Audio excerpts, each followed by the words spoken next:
दोस्तों, Ramesh class 8th का student था।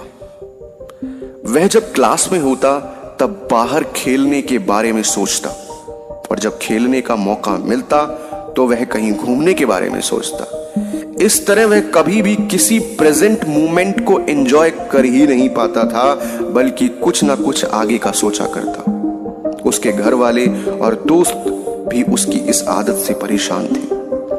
एक बार रमेश अकेले ही पास के जंगलों में घूमने निकला। थोड़ी देर चलने के बाद उसे थकान हो गई और वहीं नरम घासों पर लेट गया और जल्द ही उसे नींद आ गई और वो सो गया। सोने के कुछ देर बाद एक आवाज आई, रमेश, ओ रमेश। रमेश ने आंखें खोली तो सफेद वस्त्रों में एक परी खड़ी थी। वह बहुत सुंदर थी और उसने अपने एक हाथ में जादुई छड़ी ले रखी थी और दूसरे हाथ में एक मैजिकल बॉल थी जिसमें एक सुनहरा धागा लटक रहा था। रमेश परी को देखकर खुशी से झूम उठा और कुछ देर परी से बातें करने के बाद बोला, आपके हाथ में जो छड़ी है उसे तो मैं जानता हूं, पर आपने जो ये बॉल ली हुई है उससे ये सुनहरा धागा कैसे लटक रहा है? परी मुस्कुराई, रमेश, यह कोई मामूली धागा नहीं है। दरअसल यह तुम्हारे जीवन की डोर है। अगर तुम इसे हल्का सा खींचोगे तो तुम्हारे जीवन के कुछ घंटे कुछ सेकंड में बीत जाएंगे। यदि इसे थोड़ा तेजी से खींचोगे तो पूरा दिन कुछ मिनटों में बीत जाएगा, और अगर तुम इसे पूरी ताकत से खींचोगे तो कई साल भी कुछ दिनों में बीत जाएंगे। तो क्या आप मुझे ये दे सकती हो? रमेश ने बड़ी उत्सुकता से पूछा। हाँ हाँ, क्यों नहीं, ये लो, पकड़ो इसे, पर ध्यान रहे, एक बार अगर समय में तुम आगे चले गए तो पीछे नहीं आ सकते। परी ने जीवन की डोर रमेश के हाथों में थमाते हुए कहा और फौरन अदृश्य हो गई। अगले दिन रमेश क्लास में बैठा खेलने के बारे में सोच रहा था, पर टीचर के रहते वो बाहर जाता भी तो कैसे जाता। तभी उसे परी द्वारा दी गई सुनहरे धागों की बॉल का ख्याल आया। उसने धीरे से बॉल निकाली और डोर को जरा सा खींच दिया। कुछ ही सेकंड में वह मैदान में खेल रहा था। वाह, मजा आ गया, रमेश ने मन ही मन सोचा। फिर वह कुछ देर खेलता रहा, पर मौजूदा वक्त में ना जाने की अपनी आदत के अनुसार वह फिर से कुछ ही देर में ऊब गया और सोचने लगा, ये बच्चों की तरह जीने में मजा नहीं है। क्यों ना मैं अपने जीवन की डोर को खींचकर जवानी में चला जाऊं। और झटपट उसने डोर कुछ तेजी से खींच दी। रमेश अब एक शादीशुदा आदमी बन चुका था और अपने दो प्यारे बच्चों के साथ खेल रहा था।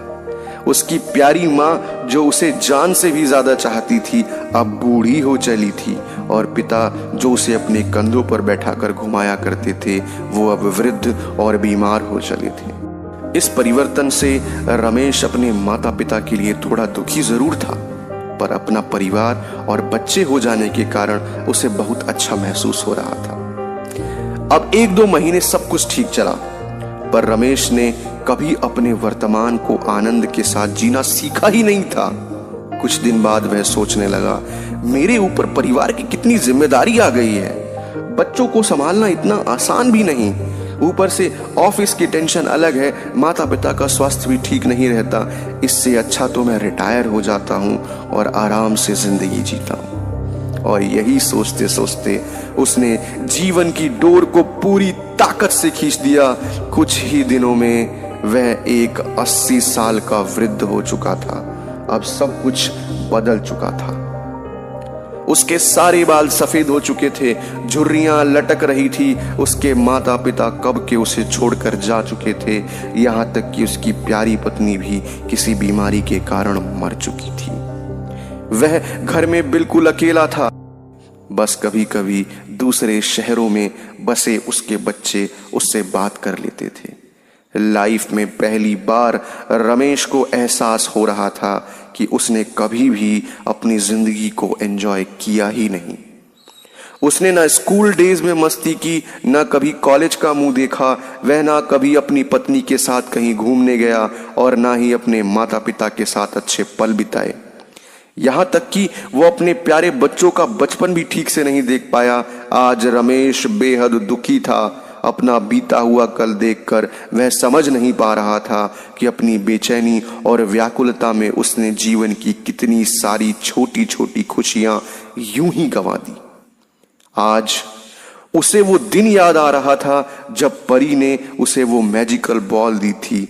एक बार फिर वह उठा और उसी जंगल में जाने लगा और बचपन में वह जिस जगह पर परी से मिला था वहीं मायूस बैठ अपने आंसू बहाने लगा। तभी किसी ओर से आवाज आई, रमेश, ओ रमेश। रमेश ने पलट कर देखा तो एक बार फिर वही परी उसके सामने खड़ी थी। परी ने पूछा, क्या तुमने मेरा स्पेशल गिफ्ट एंजॉय किया? पहले तो वो मुझे बहुत अच्छा लगा, पर अब मुझे उस गिफ्ट से नफरत है, रमेश क्रोध में बोला। मेरी आंखों के सामने मेरा पूरा जीवन बीत गया और मुझे इसका आनंद लेने का मौका तक नहीं मिला। हाँ, अगर मैं अपनी जिंदगी नॉर्मल तरीके से जीता तो उसमें सुख के साथ दुख भी होते, पर मैजिकल बॉल के कारण मैं उनमें से किसी का भी अनुभव नहीं कर पाया।